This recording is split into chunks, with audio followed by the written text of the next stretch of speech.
খাদ্যে আমরা এখন স্বয়ংসম্পূর্ণ। আর পুষ্টি নিয়ে আগে আমাদের দেশে তেমন গুরুত্ব দেওয়া হতো না, এমন একটা সময় ছিল, কিন্তু এখন পুষ্টি নিয়ে অনেক কাজ হচ্ছে এবং পুষ্টি জ্ঞানের অভাব হচ্ছে অপুষ্টির একটা প্রধান কারণ। এছাড়াও দারিদ্রতা সহ আরও কিছু কারণ আছে, আমি সংক্ষেপে কিছু আলোচনা করব। এর আগে আমাদের পুষ্টি সপ্তাহে আমরা কি কি উদযাপন করেছি, কি কি প্রোগ্রাম করেছি সে সম্পর্কে খুব সংক্ষেপে একটু বলি।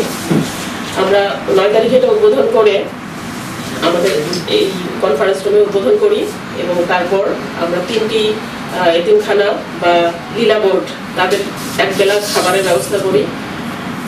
আর বয়স্কদের পুষ্টি নিয়ে আলোচনা করার জন্য আমরা বৃদ্ধাশ্রমে গিয়েছিলাম, সেখানে তাদের পুষ্টিকর খাবার বিতরণ করা হয়েছে এবং বয়স্কদের পুষ্টি নিয়ে আলোচনা করা হয়েছে। আর মায়েদের নিয়ে একটা মা সমাবেশ ছিল, উঠান বৈঠক, সেখানে মহিলা বিষয় কর্মকর্তাও সাথে আমাদের সাথে ট্যাগ ছিলেন। সেখানে আমরা বেছে নিয়েছিলাম আমাদের আশ্রয়ন প্রকল্প, সেটা বৃদ্ধাশ্রমের পাশেই যে আশ্রয়ন প্রকল্পটি আছে সেখানে আমরা মা সমাবেশ করেছি, মায়েদের পুষ্টি সম্পর্কে তাদেরকে আমরা আলোচনা করে এসেছি এবং পুষ্টিকর খাবার বিতরণ করেছি। 6000 mAh battery, one and only Power Master, NextG N73. এছাড়া আমরা বিভিন্ন সামাজিক যোগাযোগ মাধ্যমেও এগুলো প্রচার করেছি এবং সামনে আরো করব। তো এই শিশুদের কুইজ প্রতিযোগিতা ছিল স্কুলে, আমরা শিবশঙ্কর গার্লস স্কুলে কুইজ প্রতিযোগিতা করে পুষ্টির উপরে কুইজ প্রতিযোগিতা, সেখানে আমরা 3 জন প্রতিযোগিনী, প্রথম, দ্বিতীয়, তৃতীয়, তাদেরকে আজকে আমরা পুরস্কৃত করব।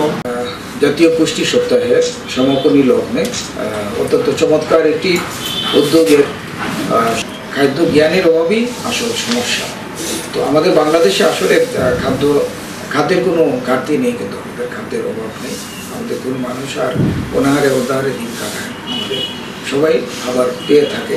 কারণ আমাদের এই যে সুজলা সরবরাহ শস্য শ্যামলা আমাদের এই বাংলাদেশে আমাদের ষড় ঋতুর দেশ, এত ঋতু বৈচিত্র্যময়তা এবং প্রকৃতির এত আশীর্বাদ পুষ্ট এই ভূমি যে এখানে সারা বছরই আমরা ফসল উৎপাদন করি, একটার পর একটা ফসল উৎপাদন করছি, যার কারণে আমাদের যে খাদ্যের উৎপাদনের পরিমাণ এখন 4.5 কোটি মেট্রিক টনের মতো বাংলাদেশে কিন্তু খাদ্যের উৎপাদন হচ্ছে এবং খাদ্য স্বয়ংসম্পূর্ণ একটি দেশ।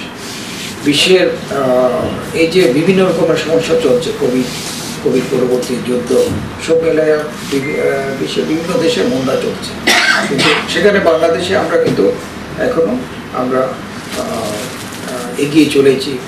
এর অন্যতম কারণ হলো আমাদের এই যে খাদ্যের সরবরাহ বা এই যে আমাদের ঋতু বৈচিত্র্যময় উর্বর ভূমি, সেখানে আমাদের যদি আসলে খাদ্যের সমস্যা না, আমাদের হলো খাদ্য জ্ঞানের সমস্যা। তো এই জ্ঞানের সমস্যাটা যদি আমরা কাটিয়ে উঠতে পারি তাহলে আমাদের সুস্থ জেনারেশন এবং আমাদের সুস্থ জাতি গড়ে ওঠা সম্ভব।